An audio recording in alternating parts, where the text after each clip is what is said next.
memberikan, menghibahkan lahannya hampir 9.000 meter lebih untuk dibangunkan rumah-rumah ibadah, tentu yang versinya mini begitu, tetapi dalam satu lahan yang sama.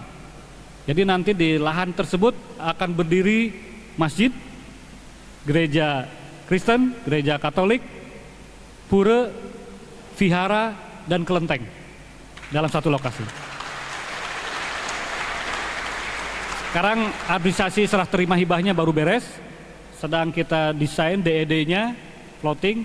Semua umat beragama punya luas lahan yang sama untuk mendirikan tempat ibadahnya dan nanti dibangun oleh masing-masing.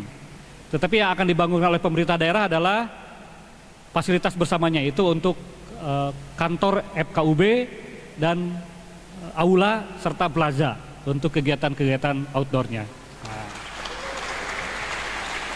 Saya berharap taman religi ini bisa dibangun juga di kawasan-kawasan lain, terutama di Grand Wisata.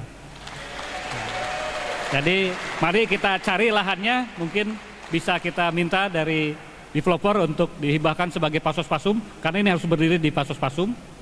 Kemudian nanti kita gotong royong untuk membangunnya. Jadi kalau sudah di Jababeka ada, di Grand Wisata ada, nanti di Lipo juga harus ada, di Delta ada, baru nanti di luar-luar kawasan. Ini apa fungsinya? Ini adalah tempat edukasi bagi anak-anak kita. Nanti anak-anak kita akan bisa melihat bahwa berbeda cara ibadah, berbeda tempat rumah ibadahnya itu bukan halangan. Kita bisa melakukan bersama-sama, tentu dengan aturan-aturan syariatnya masing-masing. Tidak ada saling mengganggu, tidak ada saling mempengaruhi, semua berjalan masing-masing. Ini ada sebuah proyek percontohan, Kampung Pancasila, Taman Religi.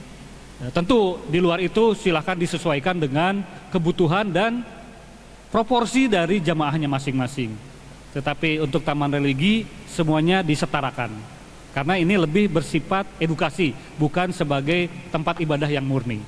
Kalau untuk tempat ibadah murni tentu ada aturan-aturan yang harus dipenuhi, masjid seperti apa aturannya, gereja seperti apa, vihara, pura, kelenteng, itu kita fasilitasi sepanjang tadi aturan-aturan, kesepakatan, izin lingkungan, dukungan dari berbagai pihak, atas dasar musyawarah, mufakat, ini harus kita bangun bersama-sama.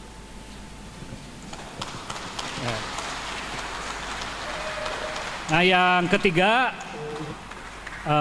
usulan ini agenda untuk FPKUB, meskipun memang dari namanya pasti fokusnya lebih ke bagaimana membangun kerukunan dan juga kenyamanan dalam tugas-tugas ataupun kegiatan-kegiatan sosial keagamaan.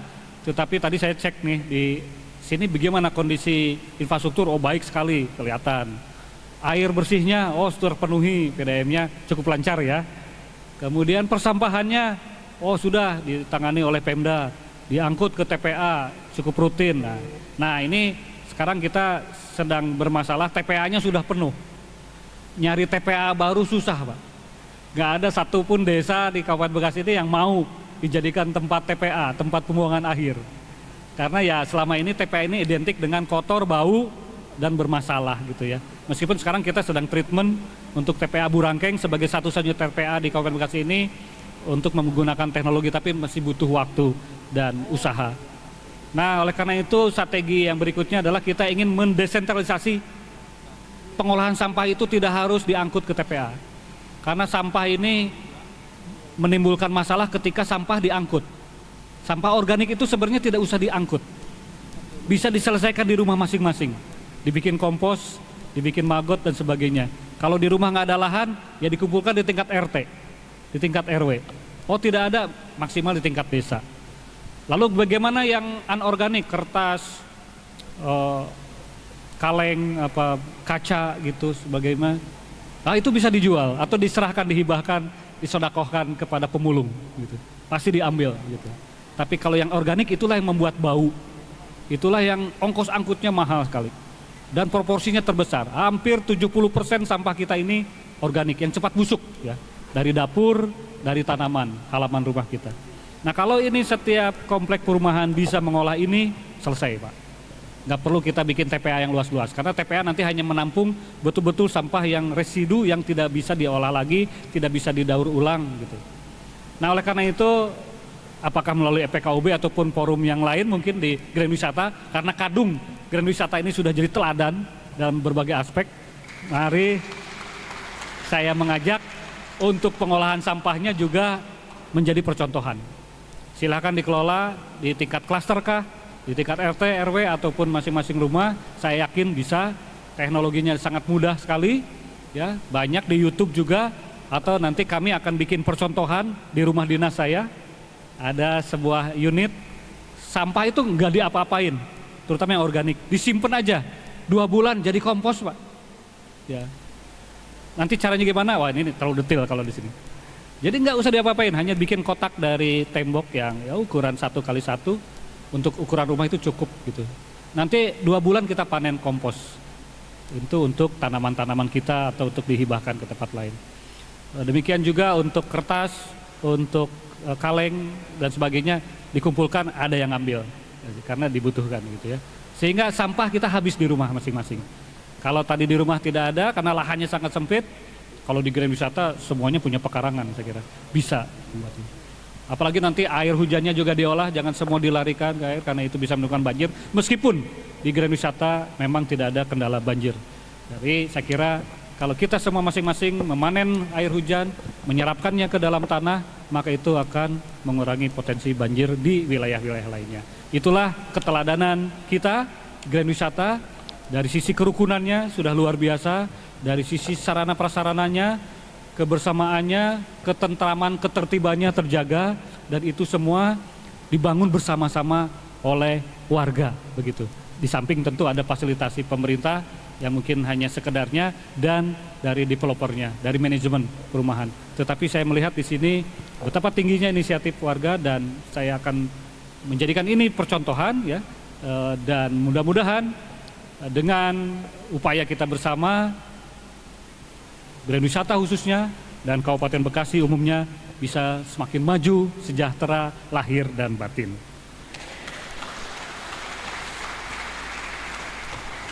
Sekali lagi saya ucapkan selamat kepada pengurus dan selamat kepada seluruh warga. Selamat terus menjaga dan merawat kebersamaan ini. Saya tutup dengan pantun, ke Bojonggede pakai kereta kencana. Cakep. Ke Jati Kramat bawa perbekalan untuk lebaran. Cakep. FKUB Grand Wisata memang istimewa, wadah merawat keberagaman dan menguatkan kebersamaan. Wallahumma muwaffiq ila aqwamit thoriq. Assalamualaikum warahmatullahi wabarakatuh. Waalaikumsalam warahmatullahi wabarakatuh. Tepuk tangan dulu Bapak Ibu tamu undangan berbahagia untuk Bapak Pejabat Bupati. Terima kasih kepada Bapak PJ Bupati Bekasi, Dr. Haji Dani Ramdan MT.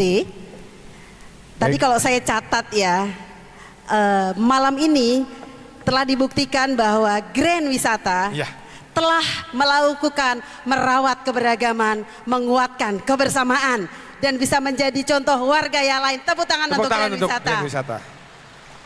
Selanjutnya, Mbak Ina. Untuk selanjutnya kita akan mendengarkan sambutan dari Kiai Haji Soleh Jailani. Beliau adalah Wakil Ketua FKUB Kabupaten Bekasi. Waktu dan tempat kami persilahkan. Bismillahirrahmanirrahim. Assalamualaikum warahmatullahi wabarakatuh. Alhamdulillahi rabbil alamin. Wabihi nasta'in wa ala umuri dunya waddin. Wassalatu wassalamu ala sayyidina wa maulana Muhammadin wa ala alihi wa sahbihi ajmain amma ba'du. Yang saya hormati dan saya muliakan PJ Bupati Kabupaten Bekasi, Bapak Haji Dani Ramdan MT. Kita doakan Ibu Bapak sekalian, mudah-mudahan beliau dilanjutkan pengabdiannya di Kabupaten Bekasi. Amin. Yang saya hormati pengurus PCNU Kabupaten Bekasi, hadir Al-Mukarram Bapak Kiai Haji Ali Anwar. Yang saya hormati pengurus PBNU Al-Mukarram Bapak Kiai Haji Nurul Huda, pengasuh Pondok Pesantren Motivasi Indonesia.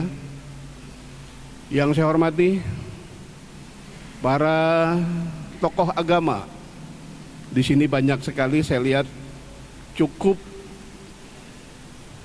kompak, dan ini menjadikan kita menjadi sebuah bangsa yang besar, karena bukan perbedaan yang dicari, tetapi kesamaan di antara kita yang saling mengisi. Yang saya hormati sahabat saya Pak Jusman, beberapa hari ketemu saya dan beliau mengutarakan akan ada acara pengukuhan atau deklarasi, bahasanya seperti itu. Saya anggap ini sangat positif, dan beliau minta dengan hormat kehadiran Pak PJ waktu itu. Saya bilang ke Pak PJ, Pak, ini acara cukup bagus, dan ini acara yang memang jarang orang buat, karena melibatkan semua komponen ada di dalam ruangan ini. Dan saya yakinkan waktu itu Pak PJ, insya Allah Pak PJ kalau ada di rumah pasti beliau hadir. Nah, ternyata beliau hadir, alhamdulillah. Di tengah kesibukan beliau yang sedang ikut pendidikan, tapi menyisakan waktunya untuk hadir bersama-sama kita di ruangan ini. Bapak-bapak, ibu-ibu sekalian, Ketua FPKUB Grand Wisata beserta pengurus dan pembawa acara yang sudah memberikan waktu kepada saya, terima kasih. Yang pertama, saya mewakili Ketua FKUB. Ketuanya Kiai Haji Athoillah Mursyid. Beliau kurang sehat, ibu bapak. Mudah-mudahan segera diberikan kesehatan dari Allah Subhanahu wa Ta'ala.